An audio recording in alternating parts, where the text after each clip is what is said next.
টেবিলে রাখা বোতলের মধ্যে কিছু মদ ছিল। আমি সেটা খেয়ে বোতল খালি করলাম। আমার লজ্জা মুছে দিয়ে আমি রুমের আলো নিভিয়ে দিলাম। আর বাবা আমাকে মা ভেবে বলছে, তুমি এসেছো, আমি নিশ্চিত ছিলাম একদিন অবশ্যই আসবে। আমাকে আমার মা ভেবে বাবা কোলে তুলে নিল। হ্যালো বন্ধুরা, তোমাদের জন্য আজও একটি নতুন গল্প নিয়ে চলে এসেছি। আজকে আমি বলবো আমার আর বাবার মধ্যে ঘটে যাওয়া একটি ঘটনার কথা। তাই আজকে গল্পটি খুবই ইন্টারেস্টিং হতে চলেছে।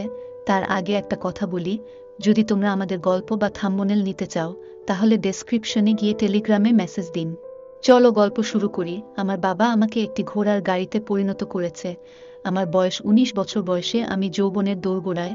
আমার দিকে তাকিয়েই দীর্ঘশ্বাস ফেলেছে। আমি আর আমার সৎ বাবাকে বাড়িতে কখনো লিফট দেইনি। আমার মা তার প্রেমিকের সাথে পালিয়ে গেছে, কারণ আমার বাবা কোনো কাজ করেন না। ঘুরে বেড়ানো আর মদ খাওয়াই ছিল তার কাজ। সে আমাকে খুব ভালোবাসে। এখন বাবা আর আমি ছাড়া এখানে কেউ থাকে না, এবং আমরা গরিব। আমি টেলারিং শিখেছি। আমি আমার বাবা মাকেও অনেক ভালোবাসি। বাবা দিনরাত দুশ্চিন্তায় থাকে যে আমি মদ খাই আর কোনো কাজ করি না, তাই আমার বউ আমাকে ছেড়ে চলে গেছে। আমার কোনো আগ্রহ নেই। সে আমাকে সবসময় বলে, মেয়ের যত্ন নিও, একদিন তোমার মা ঠিক ফিরে আসবে। কিন্তু আমি জানি মা আসবে না, কারণ মা তার ধন সম্পত্তির নেশায় চলে গেছে। যদি একবার কুকুর রক্তের স্বাদ পায়, তাহলে সে কখনো ভাত খাবে না। যাই হোক, আমি ঘরের সমস্ত কাজ করি। একদিন আমি সেলাই মেশিনে বসে আছি। বাবা রাতের খাবার খেয়ে বাইরে হাঁটতে যাচ্ছিল। আমি বাবার হাতে টাকা দিয়ে বললাম, বাইরে ক্ষুধা লাগলে চা খেয়ে নাও, আর রাতের মদ নিয়ে এসো। বাবা লাজুক স্বরে বলল, তুই আমার এত খেয়াল রাখো।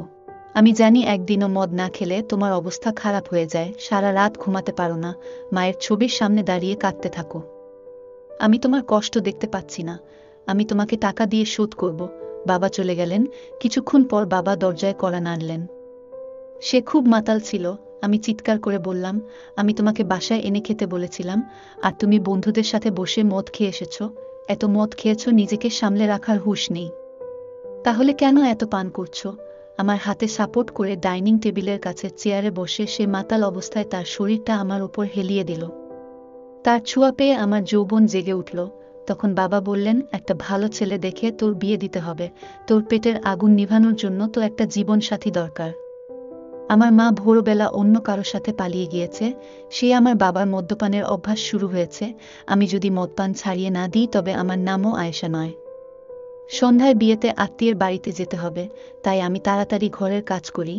আমি আর বাবা নাস্তা করলাম।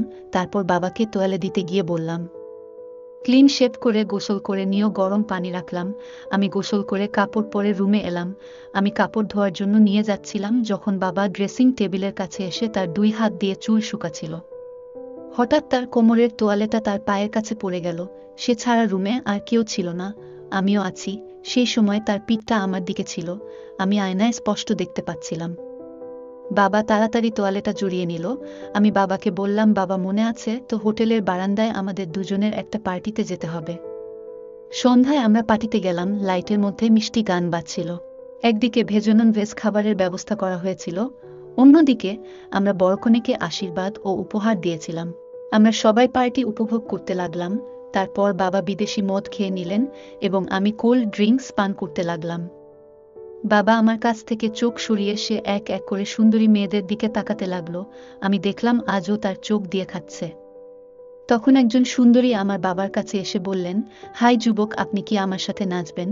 তিনি বাবার হাত ধরেছিলেন। তারপর বাবা আমাকে তার সাথে টেনে নিয়ে ডিজেতে গেলেন। এখন তারা দুজনেই শক্তভাবে নাচছিল। আমি তাদের মধ্যে খারাপ কিছু অনুভব করছিলাম।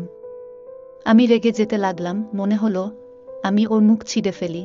তখন আমার ভিতর থেকে একটা আওয়াজ এলো, আয়েশা, উনি তোর বাবা, তোর স্বামী নন। তোর খুব হিংসা হচ্ছে। ও তোর মায়ের সুখ পায়নি, তাই হয়তো ওই মহিলার কাছে গেছে।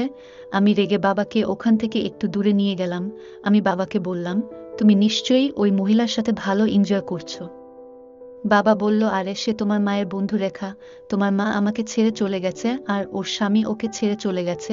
আমি বললাম, তোমরা দুজনেই ভালো হয়ে যাও। বাবা বলল, আরে তোর মায়ের তো পথটা একদম পরিষ্কার। এই জন্যই তোকে বলে দিচ্ছি, এই মায়ের কাছে তোকে কিছু দিনের মধ্যে আসতে হবে। এই বলে বাবা আবার বোতল থেকে মদ বের করে নিয়ে যাচ্ছে। তার অবস্থা দেখে নিজেকে কন্ট্রোল করতে পারলাম না। তারপর আমরা পার্টি সেরে বাড়িতে ফিরে এলাম। এরপর থেকে বাবা প্রায় ওই মহিলার কাছে যেত। আমি ভাবছিলাম কিভাবে আমি তার কাছ থেকে বাবাকে দূরে রাখব। পরের দিন রাতে আমি বাবার রুমে গেলাম। তখন বাবার রুমের আলো জ্বলছিল, টেবিলে রাখা বোতলের মধ্যে কিছু মদ ছিল। আমি সেটা খেয়ে বোতল খালি করলাম। আমার লজ্জা মুছে দিয়ে আমি রুমের আলো নিভিয়ে দিলাম।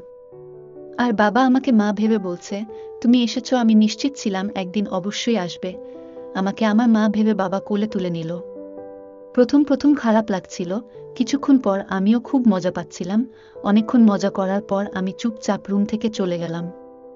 বাবার রুমটা যখন পরিষ্কার করছিল তখন আমি অবাক হয়ে জিজ্ঞেস করলাম, বাবা তুমি খুশি হয়েছ তো? বাবা বলল, আজ আমি খুব খুশি। আমার অনেক দিনের ইচ্ছা আজ পূরণ হলো। আজ থেকে আমি মদ্যপান বন্ধ করে দেব। বাবার ঠোঁটে হাসি ফুটে উঠতে শুরু করেছে। কিছু পেতে হলে অনেক কিছু হারাতে হয়, এইভাবে আমাদের সম্পর্ক চলতে থাকে। যাই হোক বন্ধুরা, আমাদের আজকের ভিডিওটি এই পর্যন্ত। যদি আমাদের ভিডিওগুলি ভালো লাগে তাহলে লাইক, কমেন্ট এবং শেয়ার করুন। আর সবার আগে ভিডিও পেতে আমাদের মিস পায়েল ব্লগ চ্যানেলটাকে সাবস্ক্রাইব করুন এবং পাশে আসা বেল আইকনটি অল করে দিন। সবাইকে ধন্যবাদ।